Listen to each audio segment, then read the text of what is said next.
সংস্কারে আমরা যেটা বললাম যে নোট অফ ডিসেন্টের কথা উল্লেখ করলাম নির্দিষ্টভাবে। অনেকে বলছেন, সরকারের পক্ষ থেকেও দেখি বক্তব্য আসে যে আমরা অনেক কিছুতে একমত হয়ে গিয়েছি, আর দু একটা বিষয় রয়েছে এখানে একমত হয়ে গেলে অসুবিধা কি। এখন আমি যদি প্রশ্নটিকে ভিন্ন দৃষ্টিভঙ্গি থেকে উপস্থাপন করি, আমি যদি বলি আমরা সবাই যদি একমত হয়ে যাব তাহলে বাকশাল কি দোষ করছে? বাকশালরা তো সবাই একমত হওয়ার কথাই বলতো। আমাদের পৃথিবীর মানুষ ভিন্ন চিন্তাধারা নিয়ে বিলিয়ন বিলিয়ন মানুষ সবাই যে একভাবে চিন্তা করবে, এটা তো কোনো স্বাভাবিক কথা, সুস্থ কথা নয়। কাজে মানুষের তো মতবিরোধ থাকবে, এবং গণতন্ত্র কিন্তু সেটাই বলে যে মেজরিটি, রুল অফ মেজরিটি। আর পিয়ার সিস্টেমে ফিরে আসি। ইউরোপে আমরা জানি ইউরোপের সমাজ ব্যবস্থা ভিন্ন, ইউরোপের মানুষের কালচার ভিন্ন, ইউরোপের ইতিহাস ভিন্ন, ইউরোপের মানুষের চিন্তাধারা ভিন্ন। সেখানে ডাইভার্সিটি রয়েছে, মাইনরিটি রয়েছে, তাদেরকে তারা বিভিন্নভাবে হয়তো চিন্তা করেছে কীভাবে সমাজের এবং রাষ্ট্রের মূল ধারায় নিয়ে আসা যায়, এবং সেজন্য কিন্তু তারা পিয়ার সিস্টেমটি ইন্ট্রোডিউস করেছে। এবং পিয়ার সিস্টেমের যে এত রকমের ভার্সন আছে, এটা একটি কোনো নির্দিষ্ট ভার্সন নয়, বিভিন্ন ভার্সনে বিভিন্ন দেশে পিয়ার সিস্টেম। আমাদের দেশে গ্রামের মানুষ এই কমপ্লিকেশনের মধ্যে তো তারা নিজেদেরকে ফিট করতে পারবে না। তারা জানতে চায় যে আমার প্রতিনিধিকে। আমাদের দেশের সমস্যাটি কি জানেন? এদেশে আমি খোলাখুলি বলছি, এদেশে একটা নর্মাল যেটা আইনসঙ্গত কাজ, সেই কাজটিও কিন্তু তদবির ছাড়া হয় না। তো তখন কি হয়? গ্রামের মানুষটি কিন্তু ঘুরে ফিরে কোথায় যাবে? সচিবের কাছে তো যেতে পারবে না, ডিসি রুমে তো ঢুকতে পারবে না, টিএনওর কাছে যাওয়া কঠিন। তখন আমাদের কাছে আসে, যেহেতু আমরা জনগণের সঙ্গে চলাফেরা করি প্রতিনিয়ত, ভাবে যে আমাদের কাছে আসলে আমরা সম্ভবত তার ন্যায়সঙ্গত সমস্যাটি আমরা সমাধান করে দিতে পারব। আমি অন্যায় আবদারের কথা বলছি না, ন্যায়সঙ্গত সমস্যার সমাধানের জন্যও কিন্তু বাংলাদেশের তো মানে কোনো কাজ হয় না এখানে। কারণ এখানে ব্যুরোক্রেসি এত শক্তিশালী। আমি মাঝে মাঝে বলি যে জেলা প্রশাসক এই নাম কোথা থেকে আসে?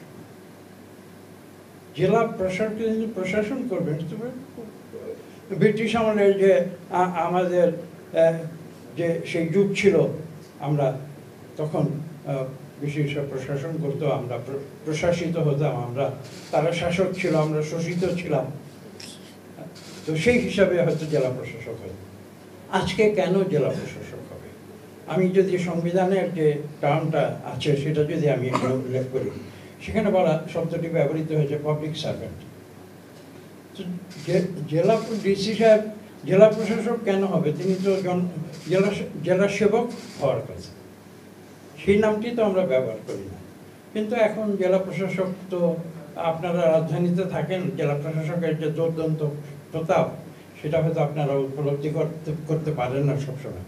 জেলা প্রশাসকের অফিসে ঢোকা এটা একটা রীতিমতো যুদ্ধংদেহী ব্যাপার, এবং তার দর্শন পাওয়া, এবং সেখানে মানুষও মনে করে তার দর্শন পেলে তারা কৃতার্থ হয়ে গেল, কারণ সেরকম একটা পরিবেশ পরিস্থিতি রাজধানীর বাইরে। রাজধানীতে তো ভিন্ন রকমের, আপনারা জানবেন।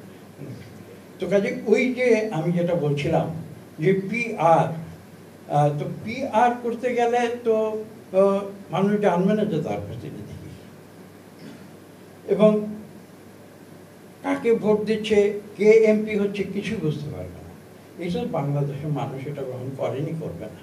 কাজে এখানে আর দীর্ঘ আমার মনে হয় খুব আলোচনা, আর যেটা বললাম যে ইটস এ কমপ্লিকেটেড প্রসেস। আমার মনে হয় না যে আমাদের দেশের মানুষ সেই কমপ্লিকেটেড প্রসেসের জন্য এখনো মানসিকভাবে বা তাদের যে কি বলবো, তাদের ইন্টেলেকচুয়াল দিক থেকে তারা যে প্রস্তুত হয়ে গিয়েছে, সেটা হয়তো নাও হতে পারে। আর আরেকটি বিষয় এখানে রয়েছে, দেখুন আমাদের দেশে একটি কিন্তু বিরাট অভিযোগ রয়েছে যে রাজনৈতিক দলগুলো অনেক শক্তিশালী, তারা ক্ষমতার অপব্যবহার করে বা এটা করে সেটা করে। হয়তো কিছুটা সত্য হতে পারে, সব ক্ষেত্রে যে সত্য তা নয়। কিন্তু এখানে দেখুন পিআর করার অর্থটা কি, এটা একটু মূলে যেতে হবে।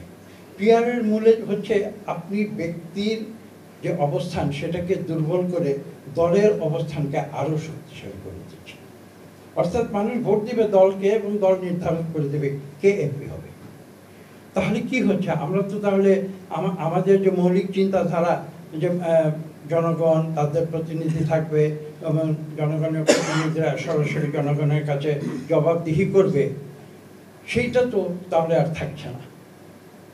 এবং দলকে শক্তিশালী করে দিলে ব্যক্তিকে, যেখানে আমরা জনপ্রতিনিধিকে দুর্বল করে দিয়ে সেখানে একটি দলকে যদি আমরা শক্তিশালী করে দেই, তাহলে কিন্তু মানুষের যে সিস্টেমটা তৈরি হবে সেটা কিন্তু একটা সেলফ কন্ট্রাডিকশনে পরিণত হবে। সেলফ কন্ট্রাডিকশন এই কারণে যে সাধারণ মানুষের যে প্রত্যাশা, যে সেটা হচ্ছে এই যে দল যেন অতিরিক্ত শক্তিশালী না হয়ে যায়। বিশেষ করে বাংলাদেশের যে রাজনৈতিক ইতিহাস আমরা বিগত ৫৪ বছরে দেখেছি, যখনই দল বেশি শক্তিশালী হয়ে গেছে তখনই কিন্তু জনগণের জন্য দুর্যোগ নেমে এসেছে।